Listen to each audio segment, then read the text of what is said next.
The following information is available from the records of A Limited. Profit after tax given है 791, debenture इससे interest आ जाएगा, OL दे रखा है, variable cost 60%, corporate tax 30%. हमें income statement को prepare करना है. Income statement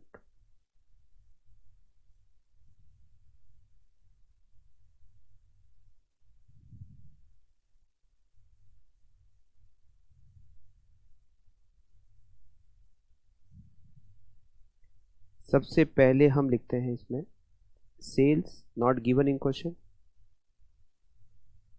less variable cost, it is 60% of sales. Sales में से वेरिएबल कॉस्ट माइनस होने के बाद कंट्रीब्यूशन. अगर 60% वेरिएबल कॉस्ट है it means 40% is contribution. Less fix cost नहीं दे रखी हमें क्वेश्चन में. Result is EBIT. माइनस करेंगे इंटरेस्ट. इंटरेस्ट 25 लाख का 10%, it is 2,50,000 interest. Result is earning before tax less tax.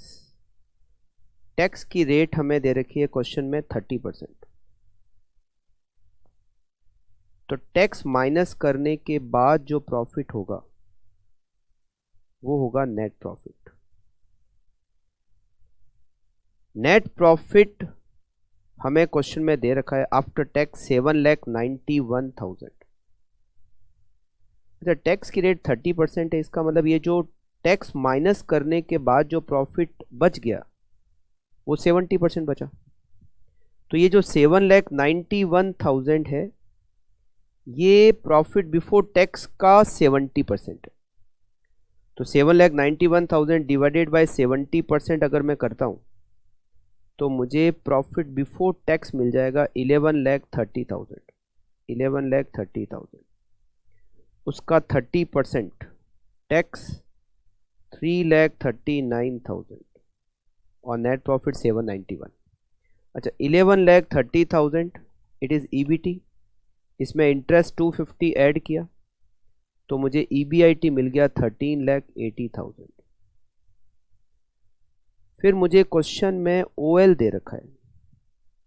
OL का फॉर्मूला होता है contribution divided by EBIT. OL given it is 1.8. Contribution नहीं पता बट हमें EBIT पता है 13,80,000. तो then we can calculate contribution. 13,80,000 multiply by 1.8 it is 24,84,000.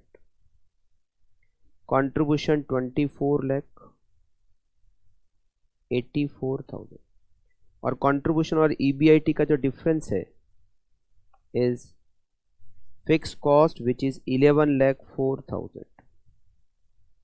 अच्छा, कंट्रीब्यूशन सेल्स का 40% होता है क्योंकि वेरिएबल कॉस्ट 60% है. तो हम इससे डायरेक्टली सेल्स निकाल सकते हैं. 24,84,000 डिवाइडेड बाय 40% 62,10,000. इसका 60% 37,26,000 इज वेरिएबल कॉस्ट. और ये हमारा A पॉइंट कंप्लीट हो गया. B पॉइंट में we have to calculate CL. CL equals to contribution divided by EBT.